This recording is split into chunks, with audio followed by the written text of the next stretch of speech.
ఓం శాంతి. మధురమైన పిల్లలారా, మీరు తండ్రి చేయి పట్టుకున్నారు. మీరు గృహస్థ వ్యవహారంలో ఉంటున్న తండ్రిని స్మృతి చేస్తూ చేస్తూ తమో ప్రధానం నుండి సతో ప్రధానంగా తయారవుతారు. ప్రశ్న: పిల్లలు, మీలో ఏ ఉత్సాహం ఉండాలి? హృదయ సింహాసనాధికారులుగా అయ్యేందుకు విధి ఏది? జవాబు: జ్ఞానసాగర్లైన తండ్రి ప్రతిరోజు జ్ఞానరత్నాలతో మన పళ్ళెం నింపి ఇస్తున్నారనే ఉత్సాహం సదా ఉండాలి. ఎంత యోగంలో ఉంటారో అంత బుద్ధి బంగారంగా అవుతూ ఉంటుంది. అవినాశి జ్ఞానరత్నాలే మీ జతలో వస్తాయి. సింహాసనాధికారులుగా అయ్యేందుకు తల్లిదండ్రుల్ని పూర్తిగా అనుసరించండి. వారి శ్రీమతాన్ని అనుసరించండి. ఇతరులను కూడా మీ సమానంగా చేయండి. ఓం శాంతి. ఆత్మీక పిల్లలు ఈ సమయంలో ఎక్కడ కూర్చొని ఉన్నారు? ఆత్మీక తండ్రి విశ్వవిద్యాలయంలో లేక స్కూల్లో కూర్చొని ఉన్నారని అంటారు. మనం ఆత్మీక తండ్రి ఎదురుగా కూర్చొని ఉన్నాము. ఇప్పుడు ఆ తండ్రి మనకు సృష్టి ఆది మధ్యాంతరాల రహస్యాన్ని అర్థం చేయిస్తూ ఉన్నారు. అంటే భారతదేశం ఉత్థాన్ పతన్ ఎలా జరుగుతాయో తెలుపుతూ ఉన్నారు. పవిత్రంగా ఉండిన భారతదేశం ఇప్పుడు పతితమైపోయింది. భారతదేశం తలమానికంగా ఉండేది. అయితే దాన్ని ఎవరు గెలుపొందారు? రావణ్ గెలుచుకున్నాడు. రాజ్యం పోగొట్టుకుంటే పతనం చెందినట్లు కదా. ఇప్పుడు రాజులు ఎవ్వరూ లేరు. ఒకవేళ ఉండినా పతితులుగానే ఉన్నారు. ఈ భారతదేశంలోనే సూర్యవంశ మహారాజులు మహారాణులు ఉండేవారు. సూర్యవంశ మహారాజులు, చంద్రవంశ రాజులు ఉండేవారు. ఈ విషయం ప్రపంచంలో ఎవరికీ తెలియదు. ఆత్మీక తండ్రి మనకి చదివిస్తూ ఉన్నారు. మనం తండ్రి చెయ్యి పట్టుకున్నాము.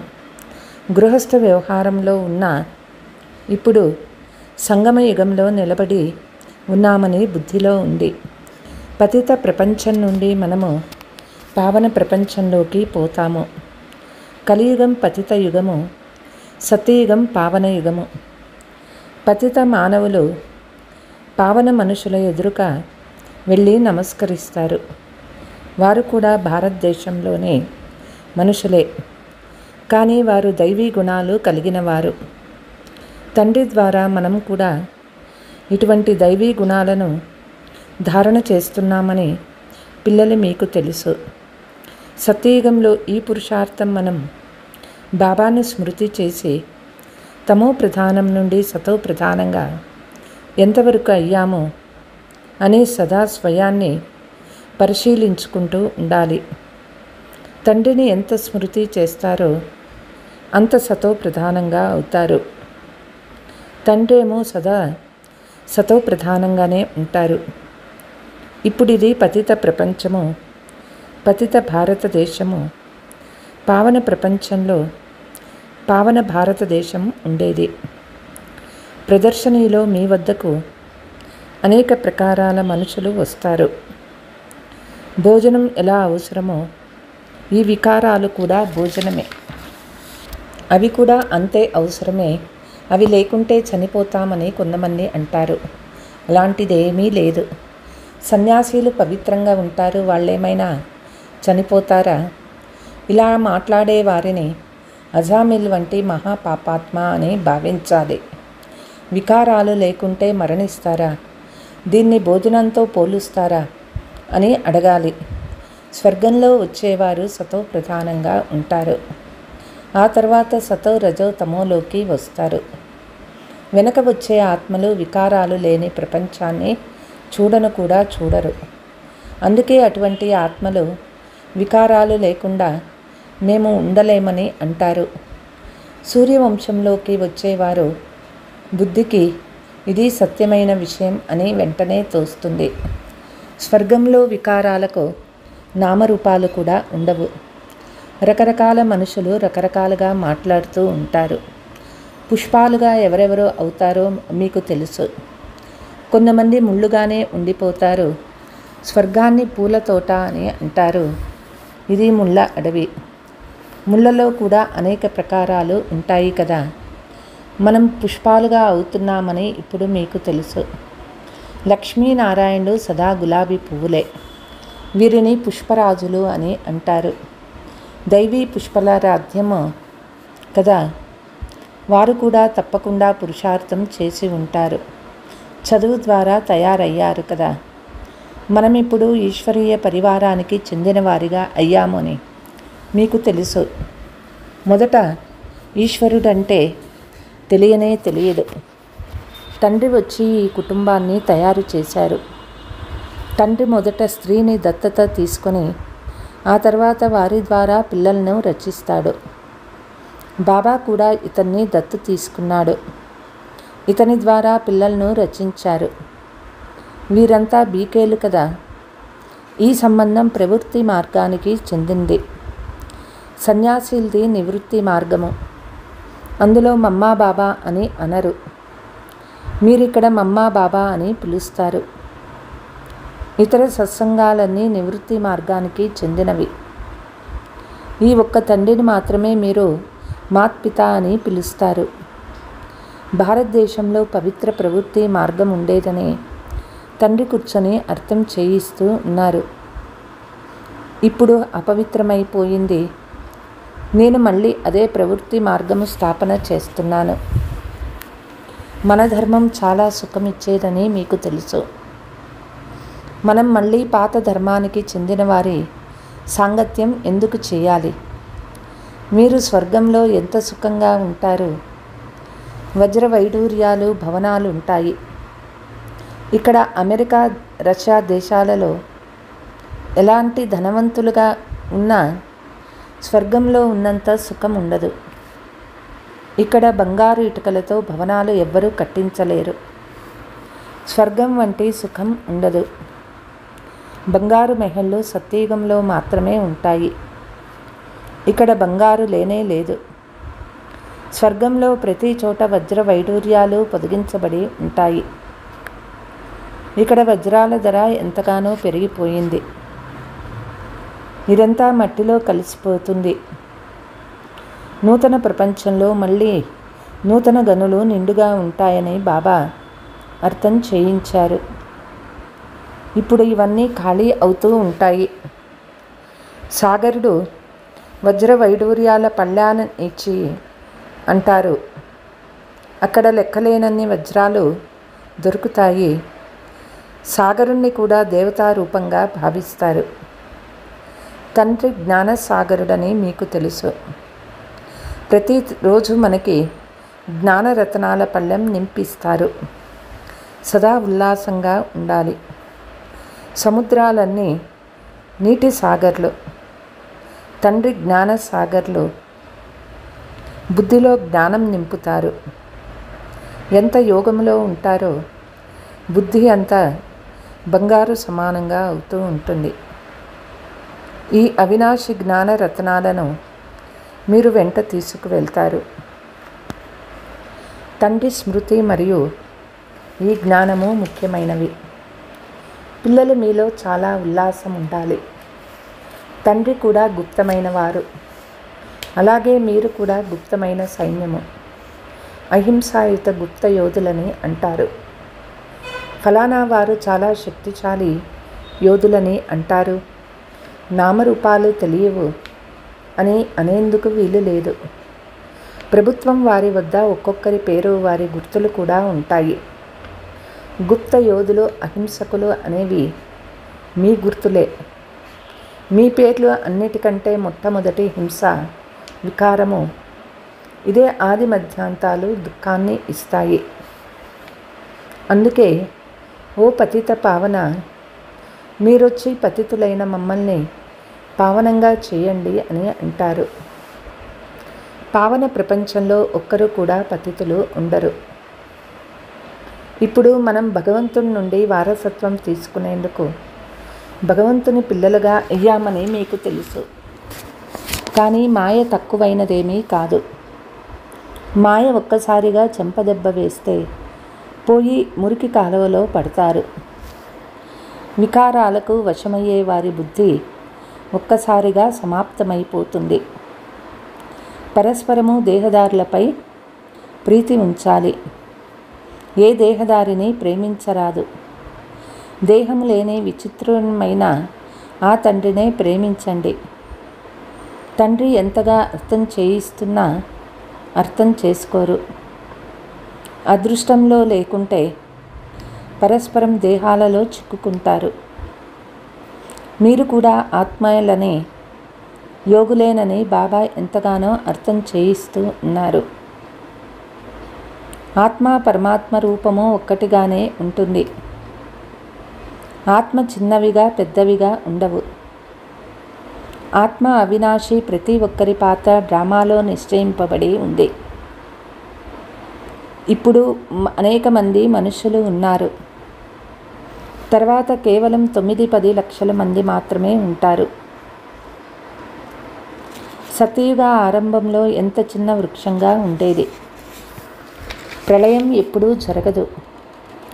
మనుష్య మాతృల ఆత్మలన్నీ మూలవతనంలో ఉంటాయని మీకు తెలుసు.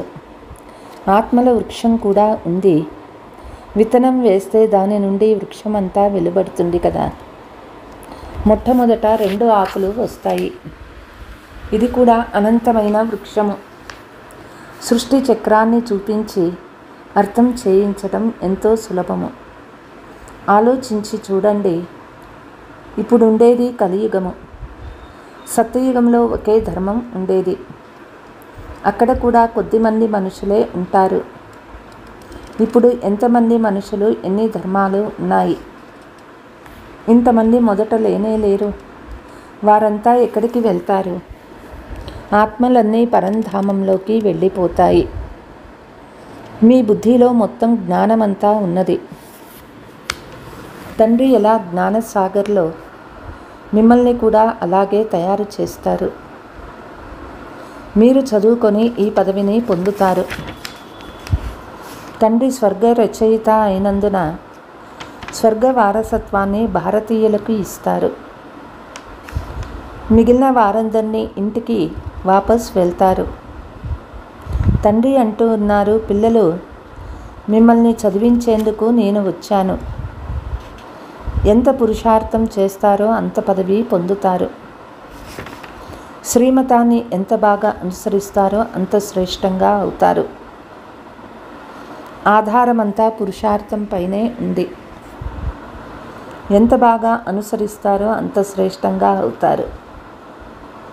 మమ్మా బాబా హృదయ సింహాసనాధికారులుగా అయ్యేందుకు తల్లిదండ్రుల్ని పూర్తిగా అనుసరించండి.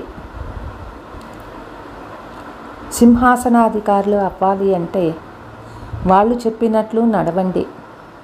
ఇతరులను కూడా మీ సమానంగా తయారు చేయండి. బాబా అనేక రకాల యుక్తులు తెలుపుతున్నారు. బ్యాడ్జీని చూపించి ఎవరికైనా మీరు బాగా అర్థం చేయించవచ్చు. పురుషోత్తమ మాసం వస్తే చిత్రాలు ఉచితంగా పంచమని బాబా చెప్తారు.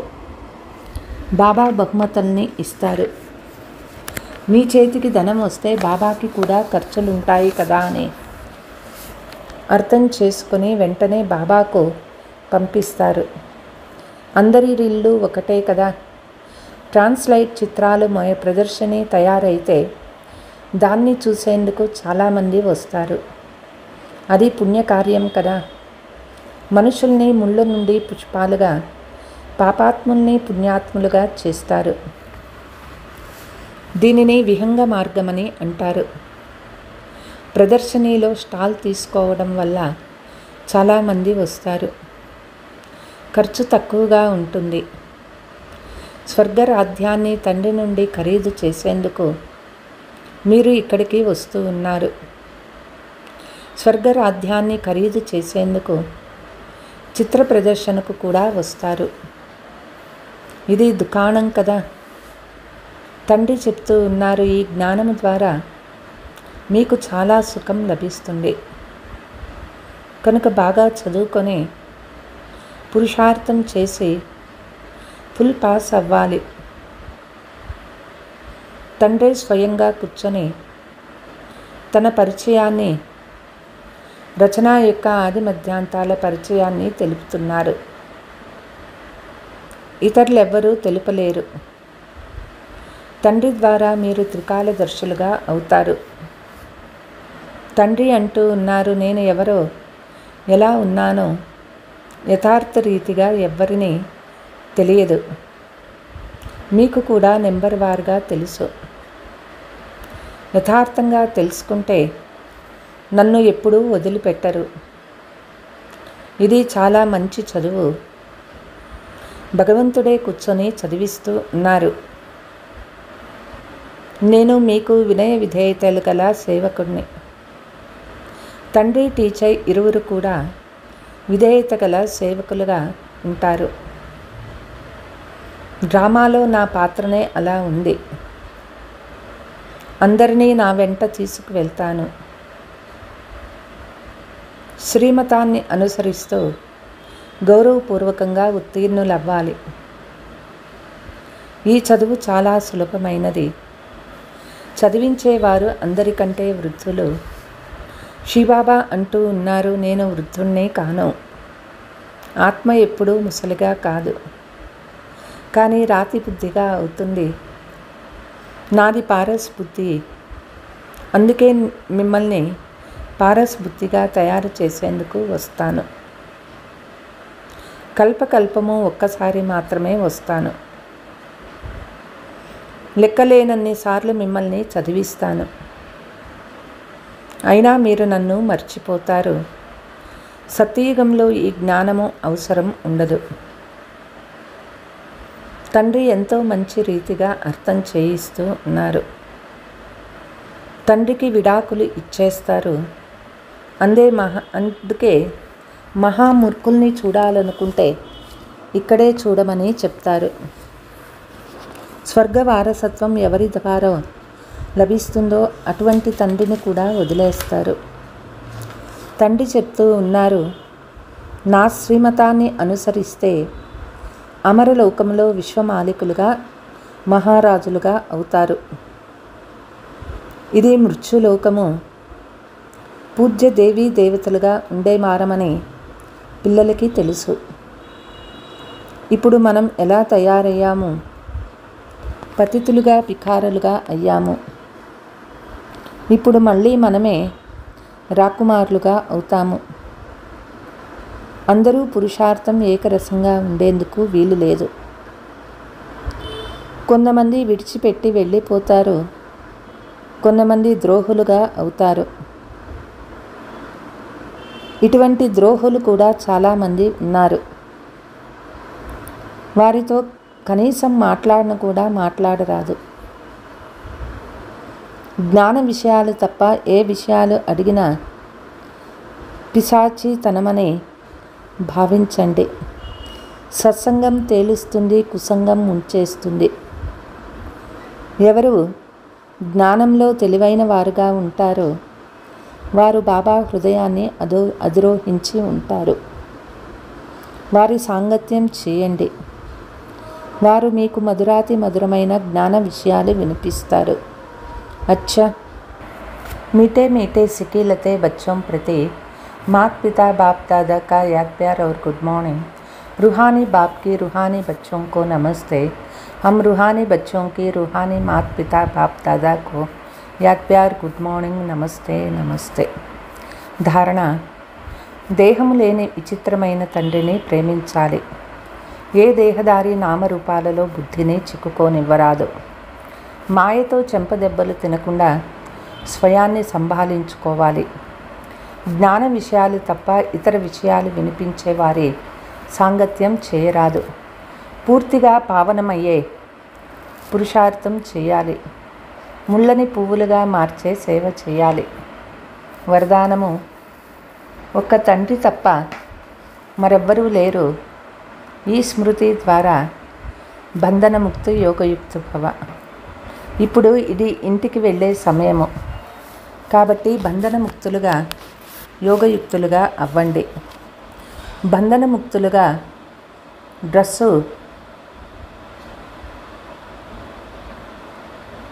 వదులుగా ఉండాలి, టైట్గా ఉండరాదు. ఆత్మ లభించిన వెంటనే ఒక్క సెకండు ఇంటికి వెళ్ళిపోవాలి. ఇటువంటి బంధన ముక్త యోగయుక్త స్థితిని వరదానంగా ప్రాప్తి చేసుకునేందుకు సదా ఈ ప్రతిజ్ఞ స్మృతి ఉండాలి: నాకు తండ్రి తప్ప ఇతరులెవ్వరూ లేరు.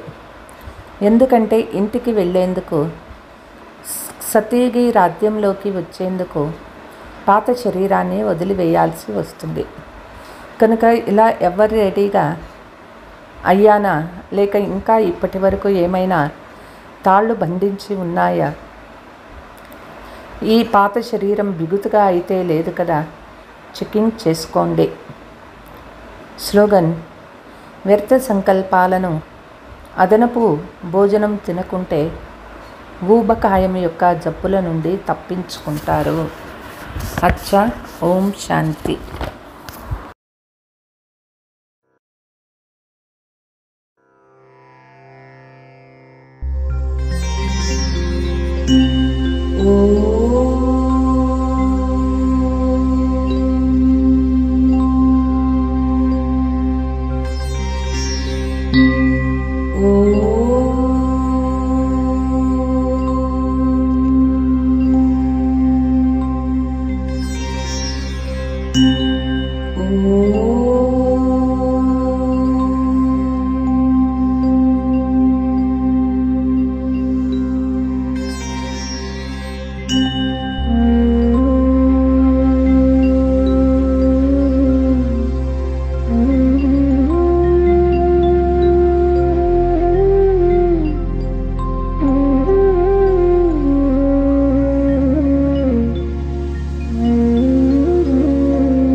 ज्योतिर्बिन्दु भ्रुकुटिला निवासमु ई देहमु विनाशी नेनात्मा अमर ज्योतिनि ई देहमु विनाशी नेनात्मा अमर ज्योतिनि नेनात्मा ज्योतिर्बिन्दु भ्रुकुटिला निवासमु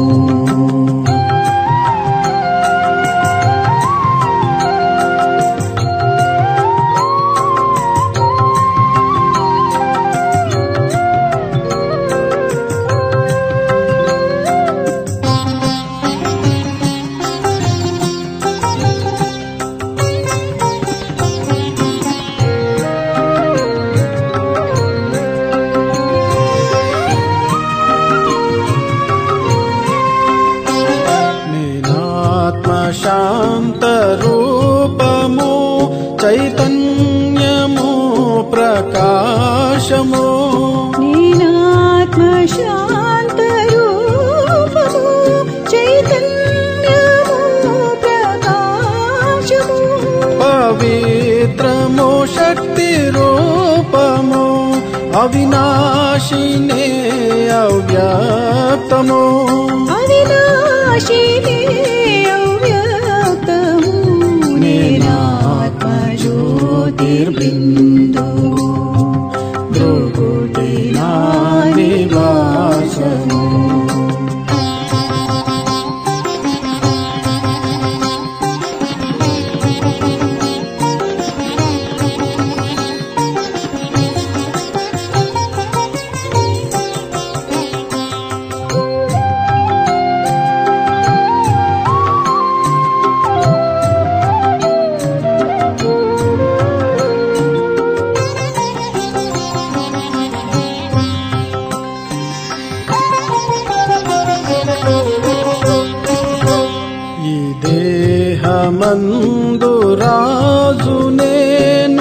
మన బుద్ధి సంస్కారం కలిగినాను.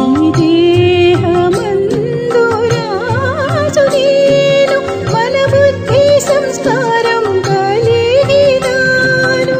ఇంద్రియాల తోడుగాను కర్మములను చేసినాను.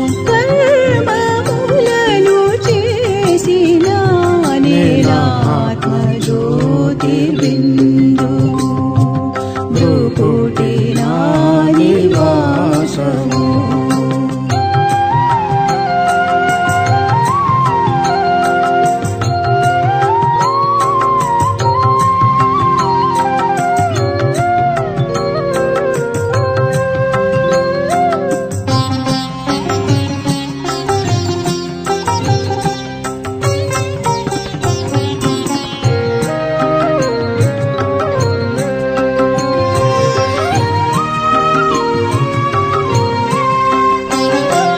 జనన మరణ చక్రమందు తిరుగుచున్న ఆత్మ నేను.